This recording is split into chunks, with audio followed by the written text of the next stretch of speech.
So this is the update video that I didn't want to have to make, but we are moving forward with surgery originally. So I guess long story short, originally they were hoping that they would be able to get everything, like shrink it down with the chemo, and it shrunk a lot. Everything that was in my sinus cavity, that shrunk basically down to nothing.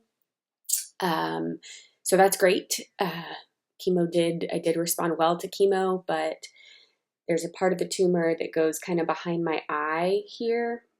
And that's why you can see it's way better than it was.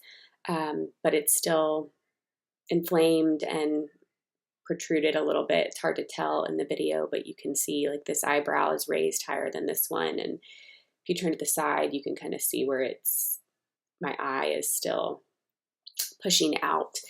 And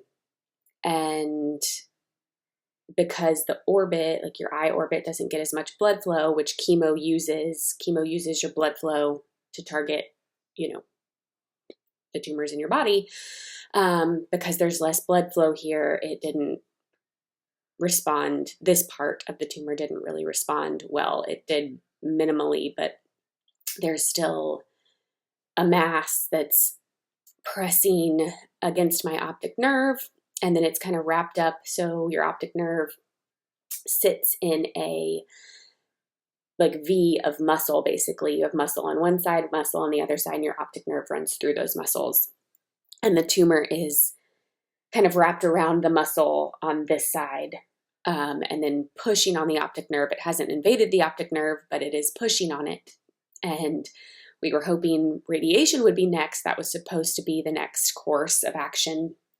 But the radiation oncologist basically said if we do that first, it will be really, really painful because it's basically going to kind of melt my eye because there wasn't enough margin, which is what we were praying for, was that there would be enough margin for him to be able to do the radiation.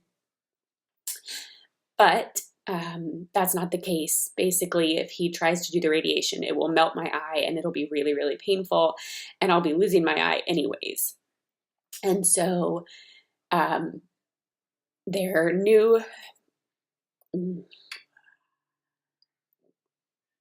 the new course of action, surgery, is now back on the table. It was originally not on the table because it would have been too extensive. I would have lost so much of my face, basically. But because the tumor responded well, it's now shrunk enough for them to be able to do surgery, but it is going to mean losing my eye to the point where it's not just like my eyeball. They have to take out the whole orbit, and then neurosurgery has to be involved too, because the way it sits on my optic nerve, and then it also is pushing against, it's called the dura, I think I may be saying that wrong, but it's pushing basically on a piece of, not pushing, it's actually invaded the bones of the bone that basically sits like back here leading up into your brain. It has not gone into my brain, thank goodness, but it is in that bone. So they have to take that bone out and then kind of also remove some of my brain, not my brain, but the lining. Like, I guess there's bone, and then there's lining around your brain, and then there's your brain. And so they have to remove that bone and they're basically going to go in. They won't know until they get in how much they'll have to scrape off until they can see where the tumor is sitting once they get in there. They can only see so much. I mean, they have the MRIs, so they see, that it's, like I said, not in my brain. It was also the first time that someone had basically given a stage 4 diagnosis. So my oncologist, when originally we weren't asking about staging, we really didn't want to know. But at one point, my oncologist said my tumor really only had 3 stages. It was very confusing because I'd always heard, it goes up to stage 4. But when we went and did the neurosurgery consult, that doctor said that once it involves bone, so that bone, the dura or whatever, because it's impacting that bone and has like got, I guess, like invaded that bone, they consider it stage 4. So that was kind of a hard pill to swallow too. But it doesn't mean like, I mean, stage 4 obviously, you know, is stage 4, but it doesn't mean that it can't be cured. So, but when we first got the news from the proton doctor, before we were able to talk to the head and neck surgery, you know, we just did a deep dive into getting second opinions and other options, and they're all the same. We went to Mayo. They said the same thing because they were hoping that their ENT could do like a endoscopic recession, that I would be a candidate for that, but I'm not. It's too big and too involved in the muscles. And so that wasn't an option. So basically we have 3 different hospitals saying the same thing,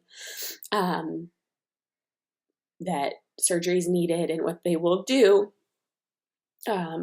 Like I said, I won't be able to get a glass eye or anything because they have to remove the whole orbit. I get to keep my eyebrow, so I'm glad about that. But they'll take out my eye and the orbit and that bone up there. They'll do, so the neurosurgeon will do an incision here.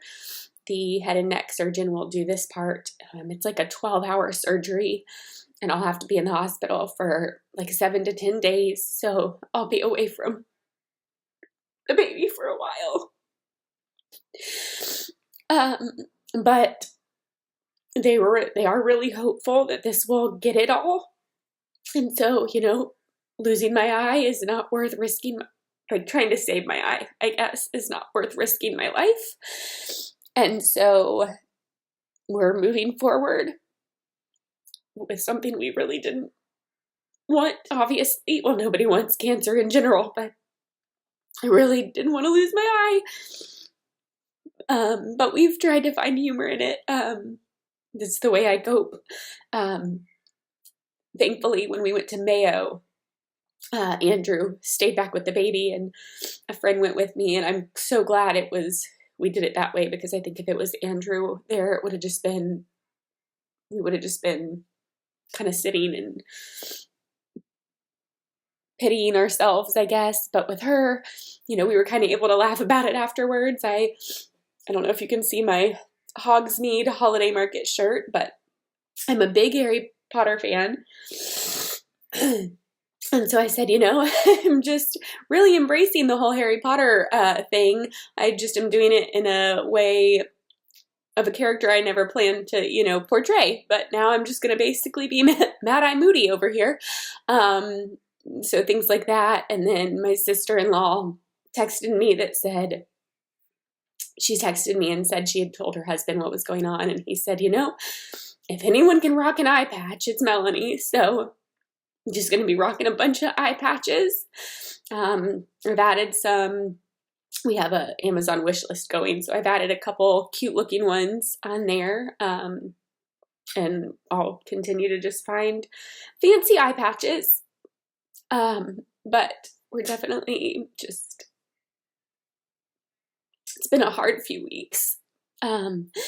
Which is why I kind of took a break. We were able to enjoy Christmas. We took her camping, and it was wonderful. She loves the camper, so I'm glad for that. And I'll just be a one-eyed wanderer now when we go to explore and take her on adventures. I've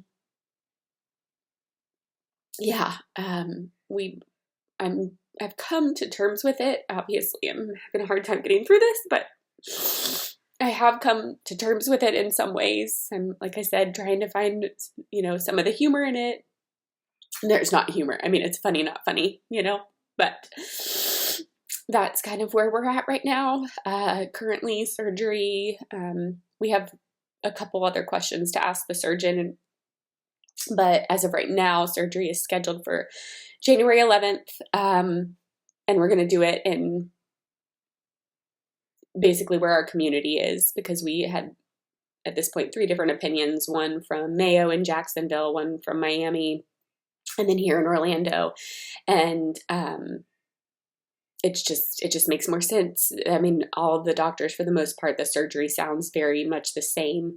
They have couple little different tweaks between each surgeon, but basically they will remove my eye and do this part. But what they'll do is, it's called a free flap. So they'll take a flap of skin from my arm, which they will use to cover my eye, to put skin there, and then they'll take skin from my thigh to cover this, because this will be a much bigger, like, deep chunk that they'll take out, and then they'll just kind of scrape a layer of skin off my thigh to put a skin graft back over my arm. So it sounds it sounds scary. It's extensive. We'll need help for like 6 weeks after surgery, because I'm not going to be able to lift the baby. I can hold her, but they don't want me lifting, like bending down and lifting up. So I won't be able to lift her. So we'll have to have somebody at the house, which we're grateful that we have such a supportive community, but it's just hard having someone in your house 24/7 when you're used to kind of doing things on your own and, wanting to have had that exclusive time with the baby. But we're, just moving forward the way we have to in order to be able to take care of her and take care of ourselves. And so that's where we're at. So surgery will be next. They will still then do radiation after surgery once I've healed. And then hopefully that'll get it all, and we won't have to do any of this again. That's just, what we're praying, that this is the path that the doctors are saying gives me the best odds of it not recurring. Basically, if they can go in and get it all surgically, they say my odds of it, not coming back are 70 to 80%. If they go in and can't fully get it all and then rely on the radiation to get the rest, then the odds are 60 to 70. So they're still really, it's over 50%. So that's hopeful. And we're kind of clinging to that. We just kept praying for a miracle, that maybe we'd get an opinion that could save my eye, but maybe the miracle is just going to be me being able to stay around, watch her grow up. So that's where we're at. Thank you to everyone who has continued to send thoughts and prayers, and we just really appreciate it. I'll continue to do updates as I'm able. Obviously, there will probably be a break during surgery and recovery and all of that, but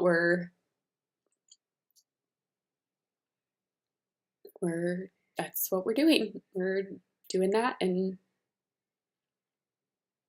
yep, not the exact update I really wanted to make, but that's the update we have. So thanks for watching. Thanks for continuing to spur us on.